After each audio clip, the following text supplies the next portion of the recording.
Hello student, हम लोग lateral entry में मैथ्स पढ़ेंगे जिसका नाम है सॉलिड ज्योमेट्री।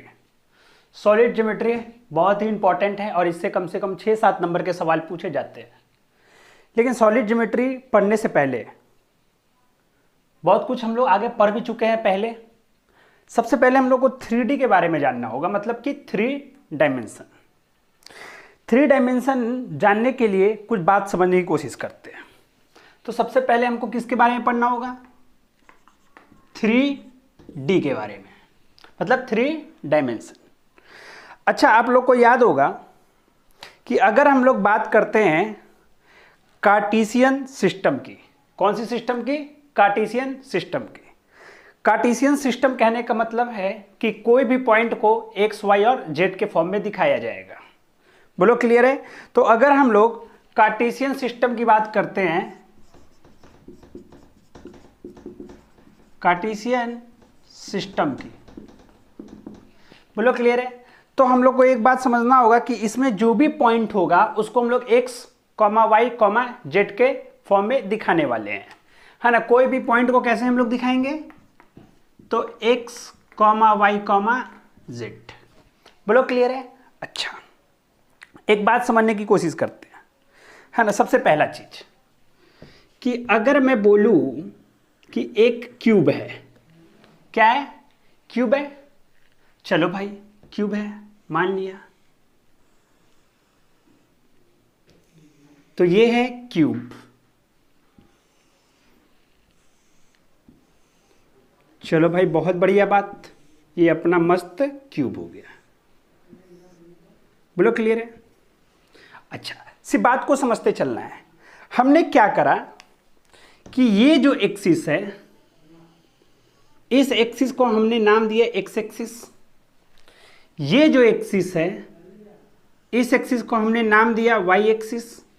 और ये जो एक्सिस है, इस एक्सिस को हमने नाम दिया जेड एक्सिस। बोलो, इसमें कोई कष्ट वाली बात नहीं है। अच्छा, मैं पहले बोला कि ये मान लेते क्यूब है ना। अच्छा, क्यूब ना समझ करके हम लोग इसको क्यूबाइट समझते हैं। एक एग्जांपल के लिए, क्यूब ना समझ करके इसको हम लोग क्या समझते हैं? क्यूबाइट। मतलब कि इसका लेंथ होगा, ब्रेथ होगा और हाइट होगा और तीनों अलग अलग होंगे। यही तो क्यूब और क्यूबाइट में अंतर है। क्यूब में सभी साइड्स बराबर होते हैं, लेकिन क्यूबाइट में अलग अलग होते हैं। ठीक है, तो हम ऐसा सोचे, सिर्फ समझना कि ये जो है वह 2 मीटर है। बोलो क्लियरिटी है? अच्छा, ये जो है सो 1 मीटर है और ये जो है सो 3 मीटर है। सिर्फ एग्जाम्पल के लिए, सही है। मैं नामकरण कर देता हूं। ये है O, ये है A, ये है B, ये है C, ये है D, E, F, G। बोलो क्लियर है? अच्छा, मैं तुमसे पूछता हूं कि बताओ A का कोऑर्डिनेट क्या है? किसका? A का। सिर्फ बात को समझते चलना है। A का कोऑर्डिनेट क्या है? तो चलो चलते हैं। हम लोग हमेशा कहां से चलते हैं? ऑरिजिन से। और ऑरिजिन पर हम लोग क्या करते हैं? तो सभी को 0 मान के चलते हैं, क्योंकि जहां से तुम मेजरमेंट स्टार्ट करते हो उसको हम लोग 0 कंसिडर करते हैं। बोलो क्लियर है?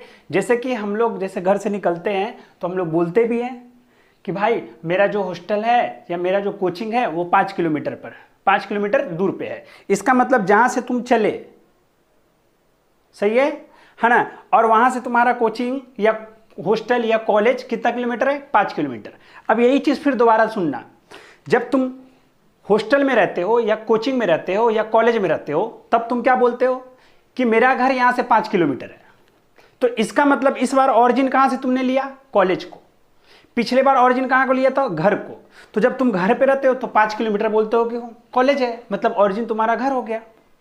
सही है? अच्छा, दूसरी बात, जब तुम कॉलेज में हो तो तुम बोलते हो कि घर मेरा 5 किलोमीटर यहां से है। तो इस बार कहां पे हो गया ऑरिजिन? कॉलेज में। तो एक बात तो क्लियर है कि ऑरिजिन मेरे मन के हिसाब से होगा कि हम कहां पे माने। ऑरिजिन कौन डिसाइड करेगा? ऑरिजिन हम डिसाइड करते हैं जब हम सवाल बनाते हैं। ऑरिजिन वो दे दिया तब तो ठीक है, दे दिया। अगर वो नहीं दिया है तो ऑरिजिन कौन डिसाइड करेगा? हम। अभी एग्जाम्पल में भी समझे हम लोग। चलो ठीक, तो हम लोग ए का, अगर ओ का कोऑर्डिनेट देखें तो ओ है मेरा ऑरिजिन, तो 0 0 0। बोलो क्लियर है? अच्छा अब सुनना, कोई भी कोऑर्डिनेट सिस्टम कैसे लिखा जाता है?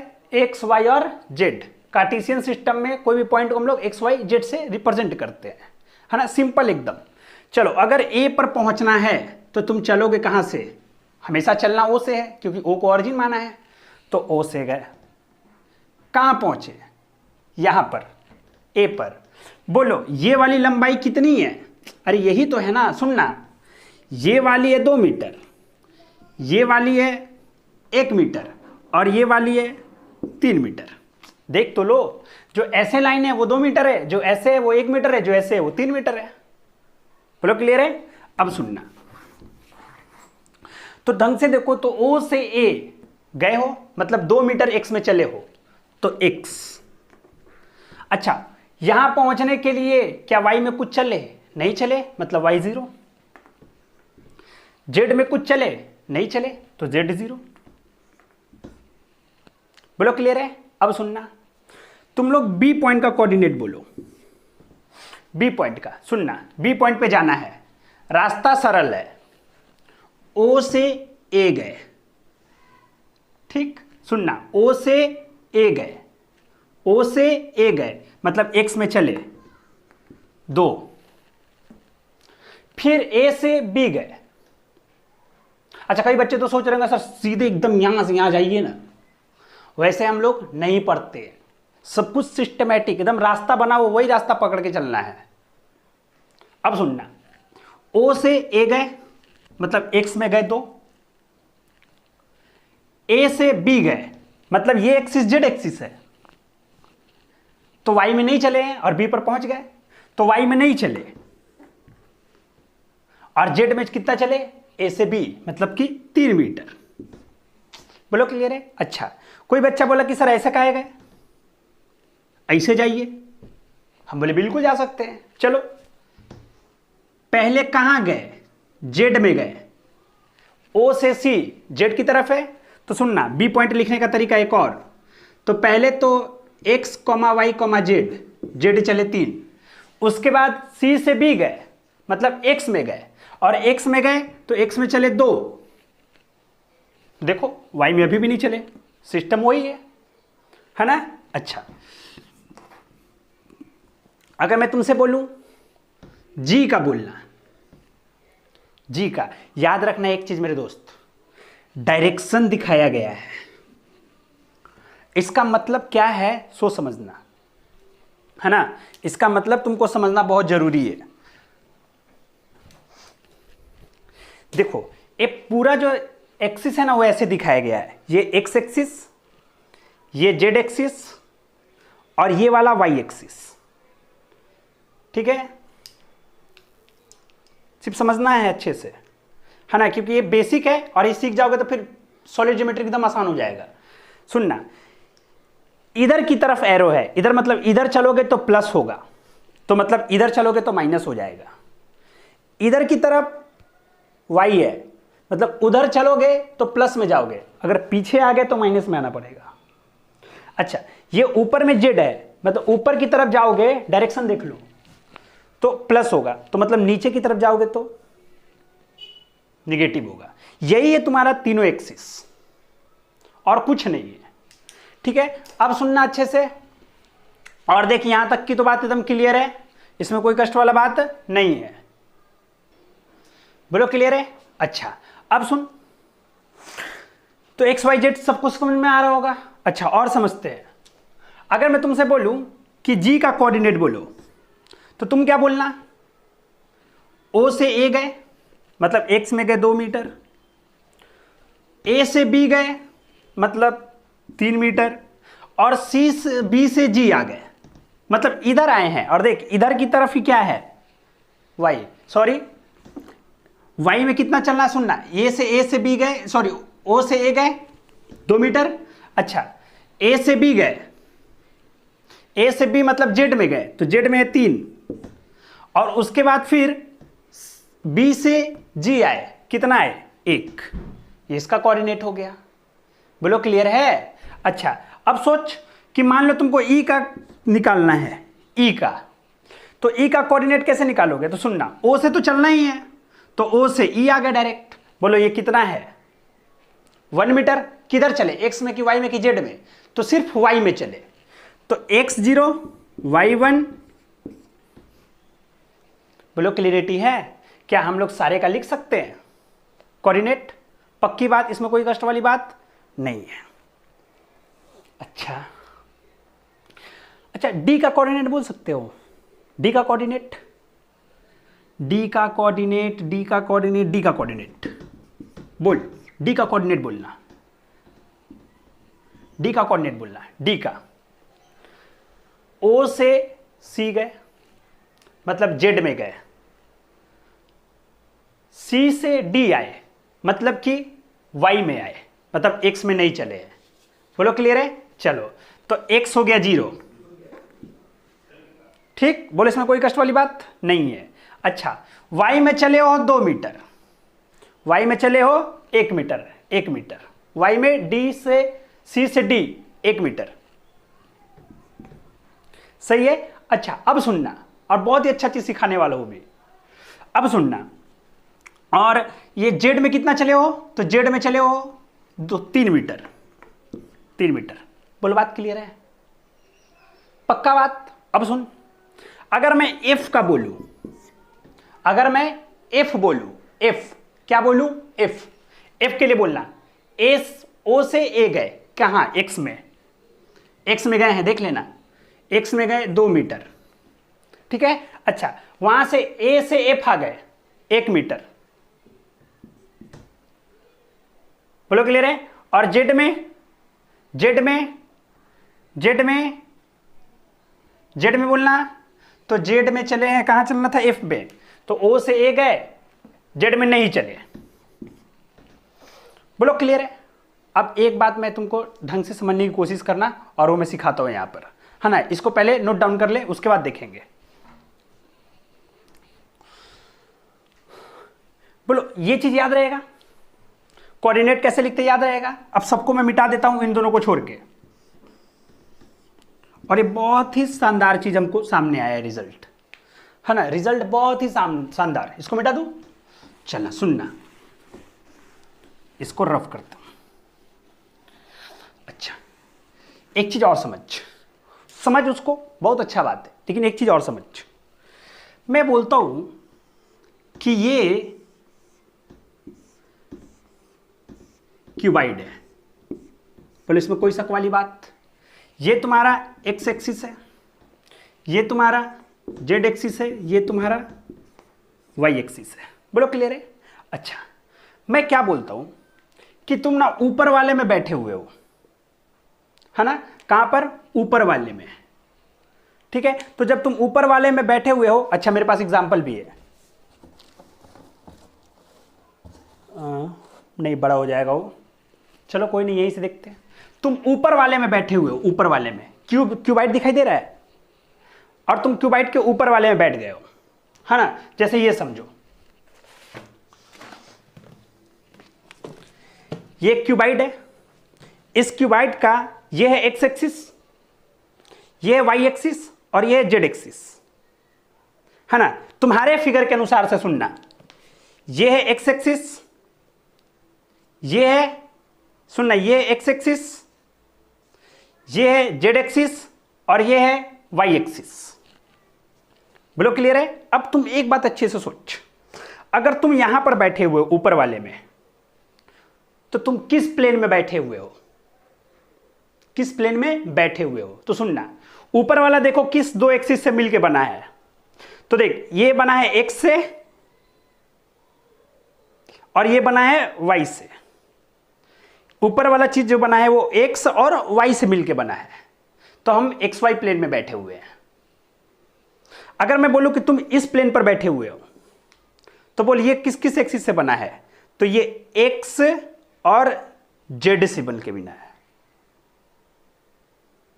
अगर मैं बोलूं कि तुम यहां पर बैठे हुए हो इस साइड पे, तो बोल कौन कौन एक्सिस है? तो ये है तुम्हारा y और ये है तुम्हारा z, मतलब yz प्लेन में बैठे हुए हो। दो एक्सिस मिला के एक प्लेन बना। अब देख मैं तुमसे पूछूं कि एक बार फाइनली कि इस वाला कौन से प्लेन में बैठे हुए हो, तो सुनना, ये है z और ये है y, मतलब yz प्लेन में बैठे हुए हो। बोलो क्लियर है? तो ऐसे हम लोग क्या करते हैं, प्लेन को डिफाइन करते हैं। तो मैं बोलूं कि ये वाला कौन सा प्लेन है, तो देख लो किस दो एक्सिस से मिलके बना है। तो ये बना है, देखो ये है x वाला और ये है y वाला, मतलब ये जो है वह xy प्लेन है। तो ऑब्वियस है कि ठीक नीचे वाला भी xy प्लेन होगा। सोच कि नीचे वाला, ये नीचे जो पोर्शन है वो देख किस किस प्लेन से कौन कौन सा एक्सिस बना हुआ है। तो ये है x और ये है z, सॉरी ये है x और ये है y, ये है x और ये है y, XY एक्सिस। सोच कि जो सामने वाला होगा ना, ये जो प्लेन है वही प्लेन इधर भी होगा। XY, ये वाला कौन सा प्लेन था, XY प्लेन, तो ये भी XY प्लेन। ये YZ तो ये भी YZ, ये XZ तो पीछे वाला भी XZ। बोलो क्लियर है? अच्छा, ये हम लोग प्लेन पता चला। प्लेन का इक्वेशन अभी नहीं, हमको प्लेन का इक्वेशन पढ़ना है, लेकिन अभी प्लेन तो पता चल जाए किसको बोलते हैं। अच्छा, खूब खूब सवाल पूछता है। सवाल क्या पूछता है सो सुनना। बोलता है कि जी पॉइंट का, किस जी पॉइंट का फुट ऑफ परपेंडिकुलर बताओ XY प्लेन पर। जी पॉइंट का, जी पॉइंट का फुट ऑफ परपेंडिकुलर बताओ XY प्लेन पर। सन्नाटा में सभी सन्नाटे में चले जाते। अब लॉजिक सोच, मैं इसको चाहूं तो अलग से लिखा सकता हूं हेडिंग की, फुट ऑफ परपेंडिकुलर निकालते हैं।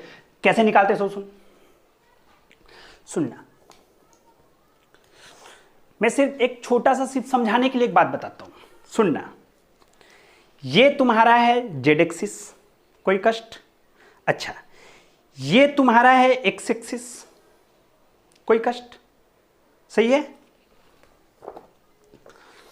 और ये तुम्हारा है जेड, ये है एक्स और ये है वाई। बोलो क्लियर है? अब तुम थोड़ा सा ध्यान से सुनना।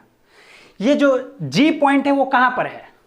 यहां पर, क्योंकि देख एक्स एक्सिस यहां से गुजर गया, जेड एक्सिस यहां से गुजर गया और वाई एक्सिस यहां से गुजर गया, और जी पॉइंट कहीं यहां पर होगा।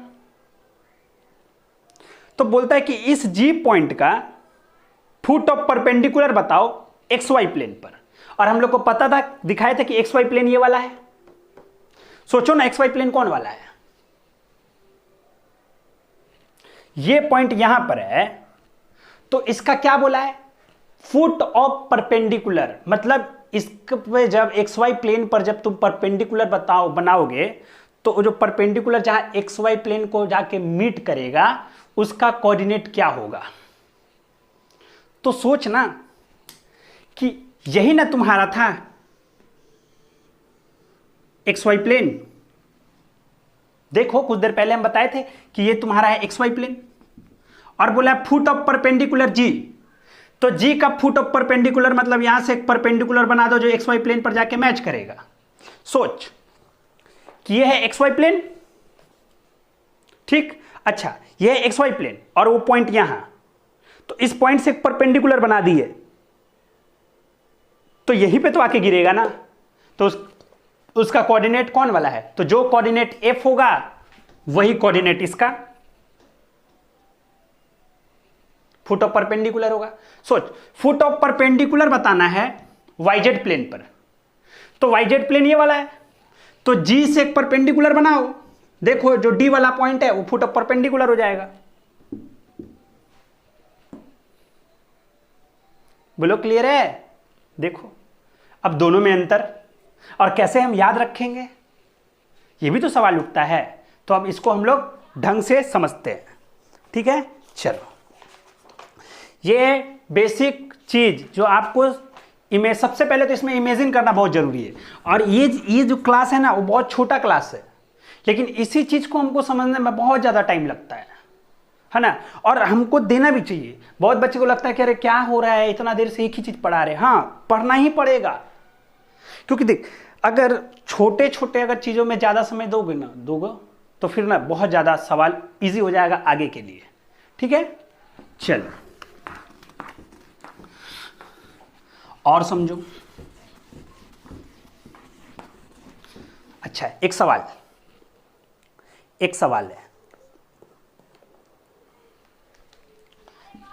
कौन सा एक्सिस है, कौन सा क्या है, इसके ऊपर हमको एकदम याद ही नहीं रखना है, बस यही बात हमको याद रखना है बस। चलो ढंग से सुनना। बोला है कि एक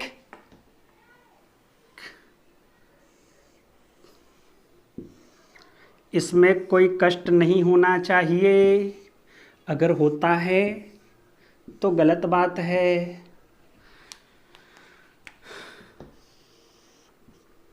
एक्स कोई बात नहीं, अपना तरीका रहेगा बस, कोई रटना वटना नहीं है, अपना तरीका, ठीक। एक पॉइंट है 2 3 5, सही है। अच्छा सुनना सवाल, foot of perpendicular of 2 3 5 on number 1 XY plane, number 2 YZ plane, number 3 XZ plane.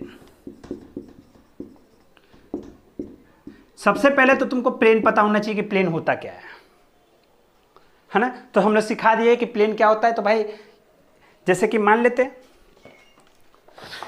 कि एक क्यूबाइड है, तो ये एक प्लेन है, ये भी एक प्लेन है, ये भी एक प्लेन है, ये भी एक प्लेन है, ये भी एक प्लेन है। बोलो क्लियर है। अच्छा, क्या बोला है कि 2 3 5 का फुट ऑफ परपेंडिकुलर बताओ, कहां पर, तो XY प्लेन पर। बोलो तुम्हारे लिए XY प्लेन कौन वाला है कि नहीं है, foot of perpendicular XY plane पर। तो XY प्लेन ये वाला, समझ में आ रहा है, ये वाला। तो इस पॉइंट से फुट ऑफ परपेंडिकुलर समझो, परपेंडिकुलर होना चाहिए लेकिन उसका फुट बताना है XY प्लेन पर। तो फुट तो यही वाला है XY प्लेन का। तो बोलो ये कोऑर्डिनेट कितना है। तो यहां देख, तो इसमें जो दिया हुआ है x 2 दिया हुआ है, y 3 दिया हुआ है और z 5 दिया हुआ है, यही ना दिया हुआ है। तो सोच फुट ऑफ इसका बोलना, तो यहां से चले यहां x में 2, y में 3 और z में बोलो, तो z में नहीं चले, ये चले x में और ये चले y में, तो z में चले 0। यही ना इसका फुट ऑफ परपेंडिकुलर है भाई। तो इसका कोऑर्डिनेट कितना हो गया XY प्लेन पर, तो हो गया 2 3 0। बोलो क्लियर है। अच्छा अब सुनना, YZ प्लेन, तो YZ प्लेन ये वाला है, तो इसका फुट ऑफ परपेंडिकुलर ये वाला, यहां से परपेंडिकुलर बना दो। तो इसका कोऑर्डिनेट कितना है, तो इसका कोऑर्डिनेट देख लो। तो चलो x में नहीं चले, x में 0, z में चले कितना 5, क्योंकि z में तो 5 ही चलना है। और उसके बाद चले y में बोलना कितना 3। बोलो क्लियर है। चलो नेक्स्ट आओ, XZ प्लेन, क्या XZ प्लेन पीछे वाला है, तो ये कोऑर्डिनेट बताओ। तो x में चले 2, y में चले, x में चले 2, y में नहीं चले और z में चले 5। फुट ऑफ परपेंडिकुलर हो गया सभी का, देख लो मिला लो। बात को सिर्फ समझना है, X Y plane, Y Z plane और एक्स जेड प्लेन, है ना। अच्छा, तो ये तो बात हो गया समझने का। अब एग्जाम है और इसका यूज होगा कोई सवाल में, तो इतना लफड़ा थोड़ी लेंगे अपन लोग इतना लफड़ा नहीं लेंगे। अब देख लॉजिक सुन, ये क्या है 2 3 5, इसको एकदम बहुत अच्छे निगाहों से देख लो। अब सुनना, किस प्लेन में बोला है, एक्स वाई प्लेन में, तो इसका जो प्लेन बोला है उसका 2 को उठा दो, एक्स वाई प्लेन 0। देख दूसरा वाई जेड प्लेन, तो वाई है कितना 3 और जेड है कितना 5, 3 5। अच्छा एक्स जेड प्लेन, तो एक्स और जेड उठा दो, वाई 0, काम खत्म। बोलो क्लियरिटी है, इसको बोलते हैं foot of perpendicular of point on a plane. Foot of perpendicular of point on plane, और प्लेन 3 ही हो सकते हैं। लॉजिक सोच, बात समझ में आ गई तुम। अब मैं रफ्तार में ऐसे ही, अब टाइम पास थोड़ी कराऊंगा मैं। अब सोच के अगर पॉइंट होता है ऐसा 6 4 3, तो बोल एक्स वाई प्लेन क्या लिखता, तो एक्स वाई प्लेन लिखता 6 4 0। अगर मैं पूछता वाई जेड, तो वाई और जेड उठा लेता 0 4 3। उसके बाद देता एक्स जेड, तो एक्स जेड के लिए मैं क्या लिखता, एक्स जेड के लिए तो लिखता 6 0 3, काम खत्म। करते रहो टाइम पास। बोलो क्लियरिटी है। तो ये था पहला पॉइंट। अच्छा और सुनना, ये बेसिक है, टाइम लगेगा, सही है। अब कोई भी सवाल पूछे तुमको आता है, अब फुट ऑफ परपेंडिकुलर से कोई भी सवाल पूछे तुमको आता है ना। अच्छा नेक्स्ट आओ,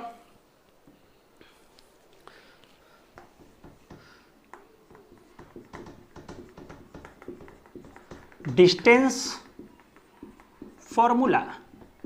हम लोग डिस्टेंस फॉर्मूला पढ़ चुके हैं। सुनना, मान लो एक पॉइंट है, पॉइंट ए, उसका कोऑर्डिनेट है x1 y1 और z1। एक दूसरा पॉइंट है, point B, x2 y2 z2, है ना। बोला है कि इन दोनों पॉइंट के बीच की दूरी क्या है, व्हाट इज द दूरी between point A and B. Simple, जो 2D में होता था वही 3D में भी होगा। अब 2D वाला तो तुम लोग को याद भी नहीं होगा क्योंकि तो बहुत पुराना हो गया। तो ए बी बोलो, इसको इससे घटा दो, x2 माइनस x1 का whole square, y2 minus y1 का whole square, z2 minus z1 का होल स्क्वायर। बोलो क्लियर है। अच्छा अगर इसमें बोले डिस्टेंस फ्रॉम ऑरिजिन, ऑरिजिन मान लो अगर ये ऑरिजिन होता तो दूरी कितनी हो जाती, अगर ये ऑरिजिन होता तो लिखते ना x2 का स्क्वायर, y2 का स्क्वायर और z2 का स्क्वायर, क्योंकि x1 y1 और z1 तो 0 है, तो ये तो 0 हो जाता। बोले इसमें कोई शक वाली बात नहीं है। बोलो क्लियरिटी है एकदम अच्छे से, यहां तक तो बात भाई क्लियर है। अब मैं तुम लोग से चाहूं तो बहुत अच्छा सवाल करा सकता हूं और तुम लोग मेरे को बहुत खुश हो जाओ कि वाह क्या मास्टर है, क्या पढ़ा रहा है। मैं क्या करता हूं, मैं बोलता हूं देखो 1 2 3 4 और 1.578, बताओ इन दोनों बीच की दूरी कितनी है। तुम लोग बना भी लोगे पूरा खुश, लेकिन सवाल ऐसा आएगा ही नहीं। देख ये कॉम्पिटिटिव बैच है और कॉम्पिटिटिव बैच में सवाल तो बनाना है ही, रफ्तार में बनाना है और अच्छे सवाल बनाने हैं। आप लोगों को शायद पता हो कि 2 घंटा 15 मिनट में तो मेरे 150 सवाल सॉल्व करने होते हैं, जिसमें 50 इंग्लिश, 50 मैकेनिक्स और 50 मैथ। तो देख बनाना सीख, इसमें कष्ट वाली बात नहीं, लेकिन लॉजिक ज्यादा जरूरी है। लॉजिक सीख गए तो काम हो जाएगा, ठीक है। अब सवाल तो ऐसे हम देंगे नहीं, आखिर जिसको करना है वो कर लो सवाल। Find the distance between point फलाना एंड ढिमकाना, हो गया। चलो बना लिए, बहुत सुंदर। आओ अब एक क्वेश्चन लिखते हैं, टाइम पास नहीं, थोड़ा सा भी टाइम पास अपन लोग नहीं करने वाले, है ना। सवाल लिखेंगे,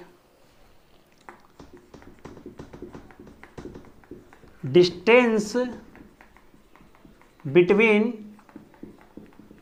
पॉइंट 2, 3, 4 फ्रॉम एक्स एक्सिस। विचित्र सवाल है, बोलता है कि 2, 3, 4 का दूरी बताओ, कहां से, एक्स एक्सिस से। 2, 3, 4 का दूरी बताओ कहां से, एक्स एक्सिस से। अब एकदम ईमानदारी से बात को समझना है मेरे दोस्त। क्या मैं सिखाता हूं, सुनना। सिंपल, कोऑर्डिनेट से घर बनाना नहीं, एक्स वाई जेड जिसका मन है, जो मन है वो मान सकते हो, सिर्फ कॉन्सेप्ट क्लियर होना चाहिए। एक्स वाई जेड, ठीक। एक पॉइंट है 2, 3, 4, एकदम अच्छे से समझना। तो सोच वो पॉइंट कहां होगा। ये x 2 मीटर, फिर चले हम लोग z में 3 मीटर, और फिर चले हम लोग z में 4 मीटर। ये पॉइंट यहां पर है। अब कई बच्चे सोच रहे ये क्या दिखा रहा है भाई, इसको फील करो। क्या करो कि जब भी इस टाइप का फोटो बनाओ ना, तो ये जो डंटा जो दिख रहा है उसको उठाओ। सुनना, ये ऐसे डंटा दिखाई दे रहा होगा तुमको, ऐसे, है ना। इस वाले डंटा को उठाओ, ये ऐसे दिखाई दे रहा है। इस वाले डंटा को उठाते हैं हम, तो ये ऑटोमेटिक ऐसे हो जाएगा। देख लो, मतलब कि ये जो पॉइंट वहां पर है ना, देखो इधर अच्छे से, यहां से देख सकते हो अच्छे से। ये पॉइंट हमने ऐसे बना दिया। बोलो क्लियर है। तुम एक चीज यहां पर थोड़ा सा गौर करना, एक बात अच्छे से गौर करना, तो क्या तुमको समझ में आ जाएगा। एक बात तुम अच्छे से गौर करना थोड़ा सा, कभी कभी ना शैडो काम आ जाता है। हाँ, अभी सुनना, देख ये पॉइंट ऐसे है, ये लाइन ऐसे है। हम क्या बोले कि इसको उठा दो, तो अगर तुम उठाओगे तो तुम देख पा रहे हो कि एक शैडो जो है वो यहां पर बन रहा है। वही वाला पॉइंट हम यहां पे दिखा दिए। हालांकि वो शैडो छोटा है ना, लेकिन अगर वो शैडो बड़ा होता तो देखो एकदम ढंग से एक्स सीधा हो गया ये, और ये ऊपर चला गया। दिखाई दे रहा है पॉइंट, यही चीज यहां पर दिखा दिया गया है। मतलब कि ये जो 2, 3, 4 है वो हवा में है। प्रैक्टिकल फील करना है मेरे दोस्त, बस। अब इसका दूरी तुमको कहां से पूछा है, तो एक्स एक्सिस से। तो एक्स एक्सिस से जब दूरी पूछा है तो उसको ना एक्स एक्सिस, जहां इसका एक्स एक्सिस है वहां से मिला दो, ये दूरी। बोलता है ये दूरी बताओ। अब कितने बच्चों को ये बात पता है कि ये जो कोऑर्डिनेट है वह कोऑर्डिनेट 2, 0, 0 है। क्योंकि यहां पर पहुंचने के लिए सुनना क्या तुम किए हो, 2 मीटर इधर चले, सही है, फिर इधर चले 4 मीटर, और फिर इधर चले 3 मीटर, ठीक है। लेकिन चले x, चले y और चले z, तो तुम पहुंच गए हवा में यहां पर। लेकिन तुमको ये इस पॉइंट, ये पॉइंट से और x एक्सिस, मतलब यहां से ये वाली दूरी निकालनी है। तो ये दूरी निकालने के लिए एक कोऑर्डिनेट तो मिल ही गया ना, तो एक कोऑर्डिनेट को क्या कर दो, सबट्रैक्ट कर दो। लिख सकते हो ना कि मान लेते ये P और ये है A, तो PA का दूरी हम लोग क्या लिखेंगे, अंडर रूट 2 - 2 का स्क्वायर, 3 - 0 का स्क्वायर, 4 - 0 का स्क्वायर। बोलो क्लियर है। तो यहां से PA कितना लिखा गया, 9 और 4 13, सॉरी 9 और 16 29। बोल क्लियर है। कॉन्सेप्ट की बात, कॉन्सेप्ट की बात। अगर यह सवाल ABC दिया होता तो कितने लोग एक्स एक्सिस से दूरी इसकी ऐसा लिख पाते। कॉन्सेप्ट सीख भाई। अगर ए बी सी दिया होता, यहां पर तो 2 3 4 दिया हो ना, अगर ए बी सी दिया रहता और एक्स एक्सिस से दूरी पूछता तो हम सिर्फ लिखते बी स्क्वायर सी स्क्वायर।